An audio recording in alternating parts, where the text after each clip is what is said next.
BC సంక్షేమ శాఖల్లో ఎవరన్నా మన కోమటిరెడ్డి వెంకటరెడ్డి గారో లేకపోతే మన ఖమ్మం సంబంధించిన పొంగులేటి శ్రీనివాసరెడ్డి గారో లేదా ఇంకొకరు ఆ శాఖలో జోక్యం చేసుకుంటే ఊరుకుంటారా? అందువల్ల ఒకరి శాఖ మీద ఒకరు పెత్తనం చేయాలనే ఆలోచన కరెక్ట్ కాదు. అసలు ఆ విషయంలో నిజంగా ముఖ్యమంత్రి కనుక వాళ్ళిద్దరిని అక్కడ పంపితే ముఖ్యమంత్రి కూడా తప్పు చేసినోడు అవుతాడు. ఆయన శాఖను ఆయన నిర్వహించాలి, ఆయనకు స్వేచ్ఛని ఇవ్వాలి, ఆయన బాధ్యత తీసుకోవాలి. కానీ ఆయన శాఖ మీదకి ఇంకొకరిని పంపడం ఎందుకు? ఈయన పక్కన ఉన్నాయనేమో ఇంకా హేళన చేసినట్టుగానే ఉన్నదే తప్ప ఒక దళితుడు మా తోటి దళితుడిని అట్లా అనదు కరెక్ట్ కాదు కదా అని చెప్పి వెంటనే ఖండించాలి. అది ప్రెస్ ముందు జరుగుతున్న వాక్యం, అది సమాజం ముందు జరుగుతున్నది. Social media, print media, electronic media ఒక దున్నపోత అనే వాక్యతో ఆయనను అది చేశాడు.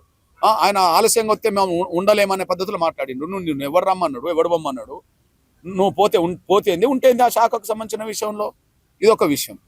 అదే సమయంలో మా లక్ష్మణ్ గారు ఒక ఆవేదన వ్యక్తం చేశాడు.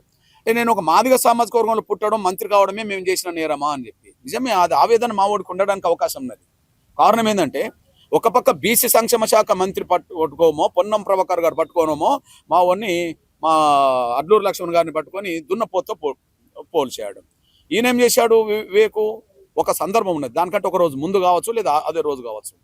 ఇప్పుడు వీళ్ళు దళితులే కదా, వివేకు దళితుడే కదా, వాళ్ళ నాన్న దళితుడే కదా. వాళ్ళ నాన్న నుంచి మొదలుకుంటే కాక వెంకటస్వామి గారి నుంచి మొదలుకుంటే వీళ్ళ వరకు వాళ్ళ అన్న గెలిచినా, ఆయన గెలిచినా, వాళ్ళ కొడుకు గెలిచినా, వాళ్ళ తండ్రి గెలిచినా ఎస్సీ రిజర్వేషన్ సీట్లనే గెలిచారు కదా. ఎస్సీ అనే స్పృహ ఉండాలి కదా.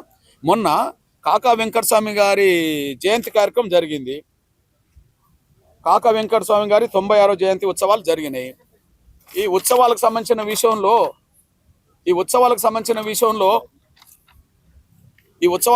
విషయంలో ఒక దళితుడు కదా ఇతను. ఈ ఉత్సవాలను ఆహ్వానించిన వాళ్ళు ఎవరు? మంత్రి ఆహ్వానించిండు, వాళ్ళ అన్న ఆహ్వానించండు, వాళ్ళ కొడుకు ఆహ్వానించండు. వీళ్ళు ముగ్గురు ఉంటారు. ఆహ్వానితుల వాళ్ళు వీళ్ళు ముగ్గురు ఉంటారు. ఓకే, వీళ్ళు దళితులే కదా. ఇప్పుడు వీళ్ళు పిలిచిన వాళ్ళు ఎవరు? ముఖ్య అతిథి రేవంత్ రెడ్డి గారిని పిలిచారు. ఓకే, సోదరుడు జ్యోతి ప్రజ్వలకు కిషన్ రెడ్డి గారిని పిలిచారు, గుత్తా సుఖేందర్ రెడ్డి గారిని పిలిచారు, బండ ప్రకాష్ గారిని పిలిచారు, గద్వాల విజయలక్ష్మి గారిని పిలిచారు, జూపల్లి కృష్ణారావు గారిని పిలిచారు. ఓకే, అనిల్ కుమార్ యాదవ్ను పిలిచారు, దానవ నాగేంద్రను పిలిచారు, డాక్టర్ జి వెన్నెలను పిలిచారు, శ్రీనివాసరాజును ఐఏఎస్ని పిలిచారు, పి విజయరెడ్డి గారిని పిలిచారు, శ్రీలత శోభన్ రెడ్డి గారిని పిలిచారు, ప్రొఫెసర్ శ్రీమతి అలేఖ్య పిలిచారు.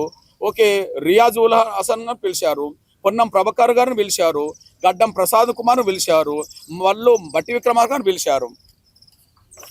అరే, ఇంతమందిని పిలిచి ఒక దళిత సంక్షేమ శాఖ మంత్రి, మాదిగ కులానికి సంబంధించిన మంత్రి లక్ష్మణ్ గారిని పిలవకపోవడం అంటే అర్థమైంది. మా లక్ష్మణ్ గారు ఏదైతే అయ్యాడో, మేము ఒక మాదిగ కులంలో పుట్టి మంత్రి కావడమే మేము చేసిన నేరం అనే పద్ధతిలో ఆవేదన వ్యక్తం చేశాడో, తోటి దళితుడు, తోటి మాల సోదరుడే ఒక మాదిగ బిడ్డను పిలవలేదు కదా. ప్రసాద్ ఎవరు? స్పీకర్ మాల. బట్టి విక్రమార్క ఎవరు? మాల. పొన్నం ప్రభాకర్ ఎవరు? బీసీ. రేవంత్ రెడ్డి, ఇంకో గుత్తా సుఖేందర్ రెడ్డి, కిషన్ రెడ్డి గారు ఎవరు?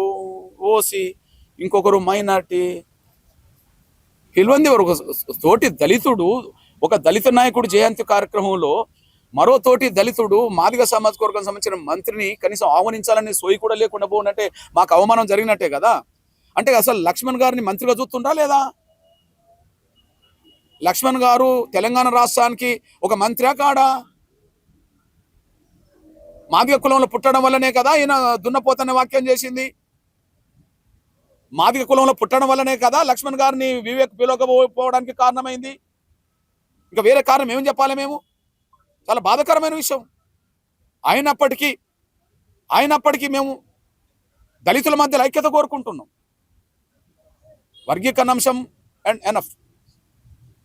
ఉమ్మడిగా దళితుల ప్రయోజనాల కోసం, దళితుల హక్కుల కోసం కష్టపడాలి మళ్ళీ అందరం కలిసి. అదే సమయంలో ఎస్సీ, ఎస్టీ, బీసీ, మైనార్టీల ఐక్యత మేము కోరుకుంటాం.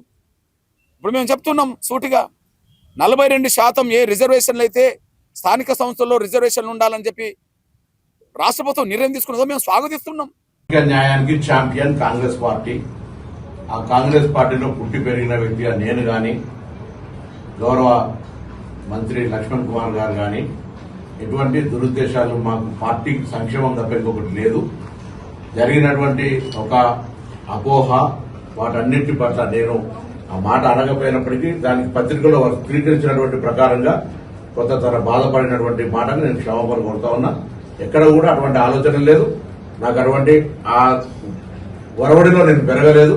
కాంగ్రెస్ పార్టీ నాకు ఆ సంస్కృతిలో నేర్పలేదు. కాబట్టి నేను తప్పకుండా ఈ రోజు తెలంగాణలో కానీ దేశంలో రాహుల్ గాంధీ గారు సామాజిక న్యాయం కోసం పోరాడే సందర్భంలో వ్యక్తిగతమైన అంశాలన్నీ పక్కన ఉంచి కాంగ్రెస్ పార్టీ సామాజిక న్యాయానికి జరిగే దాని లోపల ఒక బలహీన వర్గాల బిడ్డగా ఈ రోజు తెలంగాణ రేవంత్ రెడ్డి గారి నాయకత్వంలో, పిసిసి అధ్యక్షుడు మహేష్ కుమార్ గౌడ్ గారి నాయకత్వంలో, రాహుల్ గాంధీ గారి సూచన మేరకు ఏదైతే 42% రిజర్వేషన్ పోరాటం జరుగుతుందో సామాజిక న్యాయం, నిన్న ఉదాహరణకు బీజేపీ అధ్యక్షుడు కూడా మాట్లాడే సందర్భం లోపల 84% వర్గానికి వ్యతిరేకంగా మాట్లాడద్దనే మాట చెప్తా ఉన్నాం తప్ప మేమంతా ఐక్యంగా కాంగ్రెస్ పార్టీ రేపు భవిష్యత్తులో రాహుల్ గాంధీ గారి నాయకత్వంలో పనిచేసే వాళ్ళని తప్ప ఇంకొకటి కాదు. లక్ష్మణ్ కుమార్ గారు వ్యక్తిగతంగా బాధ కలిగి ఉండి బాధిత సమాజం కూడా మేమంతా కలిసి పెరిగినటువంటి వాళ్ళమే కరీంనగర్ టౌన్ లో. కాబట్టి అటువంటి ఎక్కడ కూడా ఆ అపోహలు ఉండద్దు అనేటువంటి మాట నేను మరొకసారి ప్రత్యేకించి విజ్ఞప్తి చేస్తాను. 3 రోజుల క్రితం జరిగినటువంటి అంశం లోపల అఖిల భారత Congress party incharge Meenakshi Natarajan madam garu, అదేవిధంగా మా పిసిసి అధ్యక్షుడు మా ముఖ్యమంత్రి గారు ఈ రాష్ట్రంలో బలహీన వర్గాలు కానీ, దళిత వర్గాలు కానీ, అట్టడుగు వర్గాలు కానీ కాంగ్రెస్ పార్టీ అండగా ఉంటాయి.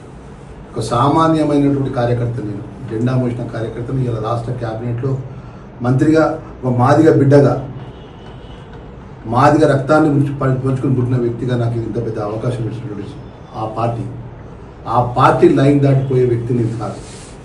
ఏది ఏమైనా కూడా మా సహచర ఒక బీసీ బిడ్డగా, మా ప్రభాకర్ అన్న మా జిల్లాకు సంబంధించినటువంటి మంత్రిగా వారు మీరు గౌరవించుకుంటారు.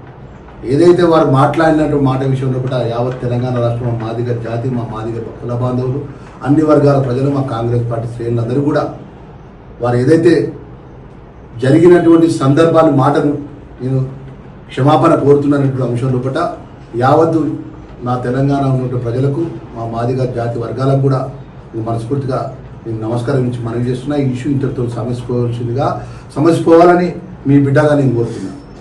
ఇక్కడ కాంగ్రెస్ పార్టీ మీకు అండగా ఉంటుంది. రేపు భవిష్యత్తులో కాంగ్రెస్ పార్టీ గౌరవ ముఖ్యమంత్రి రేవంత్ రెడ్డి గారి నేతృత్వంలో, పిసిసి అధ్యక్షుడు మా మహేష్ కుమార్ అన్న, అదేవిధంగా మా రాహుల్ గాంధీ గారి నేతృత్వంలో కూడా భారతదేశంలో రేపు రాబోయే కాలంలో రాహుల్ గాంధీ ప్రధానమంత్రిగా చేయాలంటే మా బీసీలు, ఎస్సీలు, అట్టడి వర్గాలకు మాకు అండగా ఉండే విధంగా ముందుకు పోవాలి. రేపు జూబ్లీ ఎలక్షన్స్లో కాంగ్రెస్ పార్టీ మీకు గెలిపించుకోవాలి. రేపు స్థానిక ఎన్నికల్లో కాంగ్రెస్ పార్టీ గెలిచే విధంగా మీకు కష్టపడాలి. కాబట్టి ఈ చిన్న మా కాంగ్రెస్ పార్టీకి ఉన్నటువంటి, మా కుటుంబానికి ఉన్నటువంటి ఈ సమస్య విషయంలో కూడా యావత్తు తెలంగాణ ఉన్నటువంటి మా మాదిగ జాతి మొత్తం యావత్తు ఈ దాని విషయంలో మనసు ఉంచుకొని, అన్నా నిన్ను వనగా నువ్వు మా తరఫున ప్రతినిధిగా ఉన్నావు అని చెప్పి మాట్లాడిన రోజుల్లో వారికి అందరికీ కూడా నేను మనవి చేస్తున్నా, దయచేసి ఈ ఇష్యూ ఇంతటితోని నిలుపుదల చేయాలి. మీకు నేను మనవి చేస్తున్నా. మా అన్న కూడా, ప్రభాకర్ అన్నగా కూడా మనస్ఫూర్తిగా చెప్పడం జరిగింది. దయచేసి దీన్ని మీరు మనసుగా అర్థం చేసుకోవాలని చెప్పి మీ బిడ్డగా, మీ అన్నగా నేను మనవి చేస్తున్నాను.